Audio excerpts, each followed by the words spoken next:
Hello students, my name is Shraddha और आज मैं सीजी व्यापम और सीजीपीएससी में पूछे जाने वाले इंग्लिश ग्रामर के प्रश्न लेकर आई हूँ। हम सभी जानते हैं, जो भी सीजी व्यापम सीजीपीएससी की तैयारी कर रहे होंगे वो सभी जानते हैं कि 10 मार्क्स का इंग्लिश ग्रामर का क्वेश्चन पूछा जाता है। तो चलिए देख लेते हैं, ये वीडियो बहुत इंपॉर्टेंट होने वाला है। क्वेश्चन नंबर 1 हमारा, identify the gender of the underline word in the following sentences. कह रहा है कि जेंडर आइडेंटिफाई कीजिए जो भी अंडरलाइन वर्ड है उसमें। यहाँ पे हमको सेंटेंस दिया हुआ है, his favourite toy is a rubber ball, और टॉय के नीचे क्या है, अंडरलाइन है। यहाँ कोई ऑप्शन नंबर ए दिया हुआ है मैस्कुलिन, ऑप्शन नंबर बी दिया हुआ है फेमिनिन, ऑप्शन नंबर सी दिया हुआ है कॉमन, और ऑप्शन नंबर डी दिया हुआ है न्यूटर। देखिए, मैस्कुलिन मेन को स्पेसिफाई करता है, फेमिनिन फीमेल को, कॉमन जेंडर में मैन प्लस फीमेल दोनों को रिप्रेजेंट किया जाता है, जबकि neuter gender non living things को रिप्रेजेंट करता है। तो यहाँ पे टॉय क्या है, नॉन लिविंग थिंग्स है, तो हमारा जो सही आंसर होगा वो होगा option number D, neuter gender इसका सही आंसर होगा। अगला क्वेश्चन देखते हैं। क्वेश्चन नंबर 2 दिया हुआ है, the plural of calf is. Calf का प्लूरल फॉर्म हमसे पूछ रहा है। तो देखिए, इसको सॉल्व करने का एक रूल होता है, अगर कोई भी शब्द जिसके एंड में एफ हो तो एफ को रिप्लेस करके हम क्या कर सकते हैं, VES लगाया जाता है। ठीक है, तो जो काफ का प्लूरल फॉर्म होगा वो होगा ऑप्शन नंबर सी, CALVES। आगे बढ़ते हैं, अगला क्वेश्चन देखते हैं। The prime minister leave fill in the blanks 10 Downing street. fill in the blanks by selecting the correct preposition। हमको यहाँ पे क्या करना है, करेक्ट प्रीपोजिशन को सिलेक्ट करना है और इस जगह पे फिल करना है। ऑप्शन नंबर ए दिया हुआ है इन, ऑप्शन नंबर बी दिया हुआ है एट, ऑप्शन नंबर सी दिया हुआ है ऑन, और ऑप्शन नंबर डी दिया हुआ है बाई। तो देखिए, जो इन होता है ये हम लार्ज एरिया के लिए इसको यूज़ करते हैं, जैसे कि आई लिव इन इंडिया। तो इंडिया क्या है, एक बहुत बड़ा एरिया है, इस वजह से उसको रिप्रेजेंट करने के लिए इन का यूज़ किया गया, जबकि एट का यूज़ हम लोग छोटी एरिया को रिप्रेजेंट करने के लिए करते हैं। तो the prime minister live at, यहाँ पे क्या होगा, the prime minister live at 10 Downing Street. यहाँ पे जो करेक्ट प्रीपोजिशन फिल होगा वो होगा at, option number B will be the correct answer. याद रखिएगा, इन लार्ज एरिया को रिप्रेजेंट करता है, जबकि एट का यूज़ हम लोग स्मॉल एरिया को रिप्रेजेंट करने के लिए करते हैं। आगे बढ़ते हैं, अगला क्वेश्चन देखते हैं। क्वेश्चन नंबर 4 है हमारा, our new fill in the blanks is printed on the recycle paper. देखिए, यहाँ पे स्टेशनरी की अलग अलग स्पेलिंग दी हुई है, हमको करेक्ट स्पेलिंग को चूज़ करना है। ये सीजी व्यापम पटवारी 2022 में पूछा गया प्रश्न है। अगर आपने 2023 में सहकारिता का पेपर दिया होगा तो उसमें भी एक सेम क्वेश्चन आया था, ये सेम क्वेश्चन आया था। ठीक है, तो हमारा जो सही आंसर होगा, स्टेशनरी की जो करेक्ट स्पेलिंग होती है वो है ऑप्शन नंबर बी, STATIONERY। ये स्टेशनरी की क्या है, सही स्पेलिंग है। तो इस तरह से हमको स्पेलिंग करेक्ट करने के लिए भी क्वेश्चन पूछता है। अगला क्वेश्चन देखते हैं, विच of the following is not a synonyms of apparel. ठीक है, सिनोनिम्स का अर्थ होता है पर्यायवाची। ठीक है, इसका अर्थ होता है हमारा पर्यायवाची। तो कौन सा इसमें से अपैरल का पर्यायवाची नहीं है, पूछ रहा है। तो देखिए, अपैरल का अर्थ होता है क्लोथ्स, अटायर या फिर आउटफिट। ये तीनों ही क्या है, इसके सिनोनिम्स हैं। जबकि ऑब्वियस का अर्थ होता है स्पष्ट। तो ये क्या है, एकदम ऑड वन आउट हो गया। ठीक है, मतलब ये तीनों क्या हो गया, सिमिलर हो गए, जबकि ये क्या हो गया, एकदम अलग हो गया। इस वजह से जो हमारा सही आंसर होगा वो होगा, क्योंकि यहाँ पे पूछा है नॉट, इस वजह से हमारा सही आंसर होगा ऑब्वियस।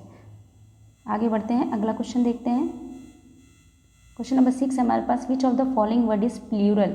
ऑप्शन नंबर ए दिया हुआ है इंडेक्स, ऑप्शन नंबर बी दिया हुआ है एनालिसिस, ऑप्शन नंबर सी दिया हुआ है ऑक्सन, और ऑप्शन नंबर डी दिया हुआ है क्राइसिस। तो देखिए, यहाँ पे एक ही वर्ड है जो प्लूरल है, वो है ऑक्सन। जैसे ऑक्स का क्या हो जाता है, ऑक्सन हो जाता है, सभी को पता होगा। तो हमारा सही आंसर होगा ऑप्शन नंबर सी। आगे बढ़ते हैं, अगला क्वेश्चन देखते हैं। Find the antonyms for the word coercive. ठीक है, तो कोर्सिव का पहले मीनिंग पता होना चाहिए, तभी तो उसका हम एंटोनिम्स का मतलब होता है अपोजिट वर्ड। ठीक है, विपरीत या विलोम कहते हैं।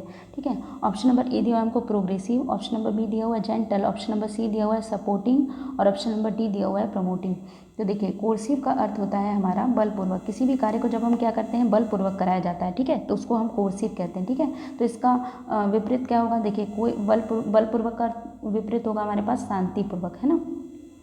तो प्रोग्रेसिव का अर्थ क्या होता है, प्रोग्रेसिव का अर्थ होता है प्रगतिशील होना, जबकि जेंटल का अर्थ होता है क्या होगा, विनम्रता से। ठीक है, विनम्रता पूर्वक या विनम्रता से। सपोर्टिंग का अर्थ होता है सहायक होना, और प्रमोटिंग का अर्थ होता है हमारा बढ़ावा देना। ठीक है, तो यहाँ पे कोर्सिव बलपूर्वक है। ठीक है, तो इसका अपोजिट वर्ड क्या हो जाएगा, इसका अपोजिट होगा gentle. Option number B will be the correct answer. ठीक है, ये बलपूर्वक हुआ और ये क्या हुआ, विनम्रतापूर्वक, तो एक दूसरे के अपोजिट हो गए।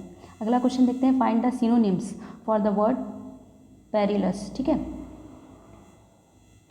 देखिए पेरिलस का मीनिंग क्या होता है पहले पता होना चाहिए, ठीक है। ऑप्शन नंबर ए दिया है रिगोरस, ऑप्शन नंबर बी दिया है हजार्डस, ऑप्शन नंबर सी दिया हुआ है हमको राइटस और ऑप्शन नंबर डी दिया हुआ है हमको एडवेंचरस। देखिए पेरिलस का अर्थ होता है खतरनाक, ठीक है। पेरिलस का मतलब होता है खतरनाक या भयानक, ठीक है। तो इसका सिनोनिम्स पूछा है, सिनोनिम्स यानी कि पर्यायवाची शब्द पूछा है, ठीक है। तो पेरिलस और रिगोरस का अर्थ क्या होता है, रिगोरस का अर्थ होता है कठोर होना, ठीक है। हजार्डस का अर्थ भी होता है भयानक, और राइटस का अर्थ होता है नेक होना, ठीक है, सही होना, नेक होना। और एडवेंचरस का अर्थ होता है हमारा साहसिक होना, ठीक है। एडवेंचर करते हैं, एडवेंचर है ना, साहसिक कार्य, मतलब ऐसे कार्य जिसमें साहस की ज़रूरत पड़े वो एडवेंचरस हो जाता है। तो देखिए पेरिलस हो गया हमारा, क्या हो गया, पेरिलस का मतलब होता है खतरनाक, तो इसी का जो मिलता जुलता शब्द है वो है हजार्डस। तो हमारा जो सही आंसर होगा वो होगा ऑप्शन नंबर बी हजार्डस। अगला क्वेश्चन देखते हैं, choose the correct antonyms for the word terrible. Terrible का अर्थ भी यहाँ पर क्या होता है, देखिए टेरिबल का अर्थ भी भयानक ही होता है, ठीक है। टेरिबल का अर्थ भी क्या होता है, भयानक होता है। ऑप्शन नंबर ए दिया हुआ है हमको फ्राइटनिंग, ऑप्शन नंबर बी दिया हुआ है हमको हॉरिबल, ऑप्शन नंबर सी दिया हुआ है हमको स्केयरिंग और ऑप्शन नंबर डी दिया हुआ है हमको सूथिंग। तो इसका यहाँ पे एंटोनिम्स पूछा है, क्या पूछा है, एंटोनिम्स पूछा है, ठीक है। तो एंटोनिम्स यानी कि अपोजिट वर्ड पूछा है। तो टेरिबल यानी भयानक, और हॉरिबल यानी भी भयानक होता है। फ्राइटनिंग यानी भी क्या होता है, स्केरिंग या भयानक होता है, और स्केरिंग का मतलब भी क्या होता है, भयानक होता है। तो ये टेरिबल के ये तीनों क्या हो गए हमारे सिनोनिम्स हो गए, ठीक है। तो इसका जो अपोजिट वर्ड होगा वो होगा option number D soothing. Soothing का मतलब होता है शांतिदायक, ठीक है।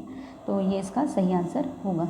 आगे बढ़ते हैं, अगला क्वेश्चन देखते हैं, one word substitution for of person who does not believe in the existence of God. मतलब इसका अर्थ ये कह रहा है कि पर्सन, ऐसा व्यक्ति जो भगवान के एग्जिस्टेंस में या होने पर बिलीव ही नहीं करता, उसको क्या कहेंगे, ठीक है। तो ऑप्शन नंबर ए दिया हुआ थेइस्ट, ऑप्शन नंबर बी दिया हुआ अथेइस्ट, ऑप्शन नंबर सी दिया हुआ हेरेटिक और ऑप्शन नंबर डी दिया हुआ हमको फैनेटिक। तो देखिए इसका जो सही आंसर होगा वो होगा एथाइस्ट। एथाइस्ट का अर्थ होता है ऐसा व्यक्ति जो भगवान की एग्जिस्टेंस में क्या करता है, बिलीव नहीं करता है, ठीक है। तो एथाइस्ट का मतलब होता है हमारा नास्तिक होना, ठीक है, नास्तिक होना। जबकि थेइस्ट का अर्थ होता है ऐसा व्यक्ति जो भगवान के एग्जिस्टेंस में बिलीव करता है, यानी कि आस्तिक। थेइस्ट का अर्थ होता है आस्तिक, अथेइस्ट का अर्थ होता है नास्तिक। हेरेटिक का अर्थ होता है विधर्मी, ऐसा व्यक्ति जो धर्म का पालन नहीं करता है उसको क्या कहा जाता है, हेरेटिक, ठीक है, विधर्मी। और फैनेटिक का अर्थ होता है कट्टरपंथी होना, ठीक है। बहुत सारे लोग क्या होते हैं, धर्म के प्रति फैनेटिक यानी कि कट्टरपंथी होते हैं, ठीक है। तो ये थे हमारे 10 क्वेश्चन आज इंग्लिश ग्रामर के। अगर ये वीडियो आपको अच्छा लगा हो तो प्लीज़ लाइक करें और कमेंट सेक्शन में बताएं कि ये वीडियो आपको कैसा लगा। और अगर ये वीडियो आपको अच्छा लगा हो और आगे भी इसी तरह के वीडियो लाने हैं तो प्लीज़ कमेंट सेक्शन में ज़रूर बताइएगा।